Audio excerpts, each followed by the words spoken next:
Havia uma outra implicação ao fato de verdadeiros profetas serem considerados como falando as próprias palavras de Deus. Se eram as palavras dele, então, por definição, eram boas e puras, porque vinham do próprio Deus. Sendo assim, não há nenhum exemplo no Antigo Testamento onde a profecia de alguém tido como verdadeiro profeta seja avaliada ou peneirada de forma a separar o precioso do vil. Ao contrário, quando Samuel foi designado como profeta, o Senhor estava com ele e fazia com que todas as suas palavras se cumprissem. Por ser Samuel um homem de Deus, um profeta, o servo de Saul disse: "Tudo o que ele diz acontece." Isso significa que, quando um profeta falava em nome do Senhor, se uma só profecia não se cumprisse, esse era um falso profeta. A autoridade inerente ao ofício era tão grande que a aparição de um falso profeta era algo muito desastroso, requerendo a pena de morte como castigo em virtude da falsa profecia. Então, o que encontramos no Antigo Testamento é que todo profeta é julgado ou avaliado, mas não todas as partes de cada profecia. As pessoas perguntavam: este é ou não um verdadeiro profeta? Ele está ou não falando as palavras de Deus? Eles nunca perguntavam: que parte dessa profecia é verdadeira e que parte dela é falsa? Que partes são boas e quais são ruins?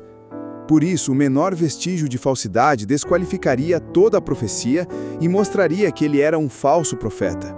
Um profeta verdadeiro que reivindicasse autoridade para suas palavras nunca poderia falar em uma profecia algumas palavras suas e algumas palavras de Deus. Eram todas palavras do Senhor, ou então ele era um falso profeta. Desta forma, quando ficou claro que o Senhor era com Samuel e que não deixou falhar nenhuma de todas as suas palavras, crescia Samuel e o Senhor era com ele, e nenhuma de todas as suas palavras deixou cair em terra.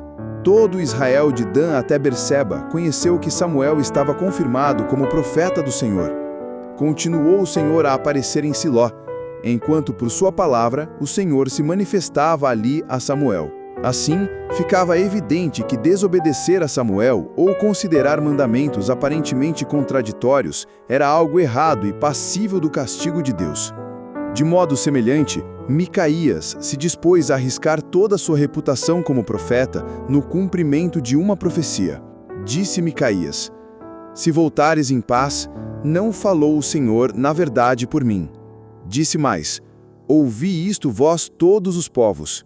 Por se admitir que Deus era aquele que falava, tudo o que um profeta falava em seu nome, era impensável que um profeta legítimo entregasse profecias com mistura de partes verdadeiras e partes falsas.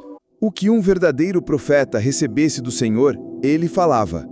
E o que era falado por meio do profeta tinha absoluta autoridade divina, estendendo-se até mesmo às palavras usadas.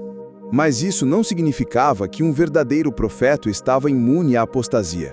Tornou-lhe ele: "Também eu sou profeta como tu, e um anjo me falou por ordem do Senhor, dizendo: Faze-o voltar contigo à tua casa, para que coma pão e beba água."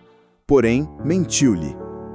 A diferença que estou tentando fazer aqui diz respeito ao tipo de avaliação que se esperava fosse feita pelos ouvintes. Se o povo de Israel pensasse que um profeta estava tão somente falando por si mesmo e não palavras de Deus, então cada frase dita por ele seria objeto de avaliação e questionamento. Os ouvintes perguntariam, a cada declaração: isto é ou não verdadeiro? Isso é ou não correto? Esse tipo de palavra, vinda de um profeta, seria uma palavra de homens, entre outras palavras de homens, e assim não teria mais autoridade do que qualquer outra palavra. O discernimento crítico seria necessário ao se ouvir todas as palavras do profeta, mesmo com a alegação que o conteúdo da sua mensagem era de Deus, porque erros menores poderiam ocorrer em qualquer ponto. No entanto, se o profeta alegasse estar falando as próprias palavras de Deus, um outro tipo de avaliação ocorria. Existem apenas duas possibilidades, e não há meio termo.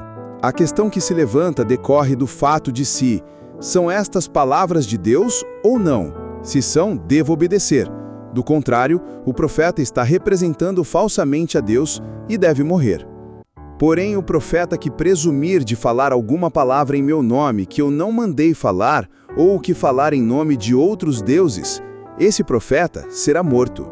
Uma vez que suas palavras eram aceitas, seja de que forma fosse, como palavras de Deus, tinham um status diferente e estavam acima de quaisquer riscos ou questionamentos.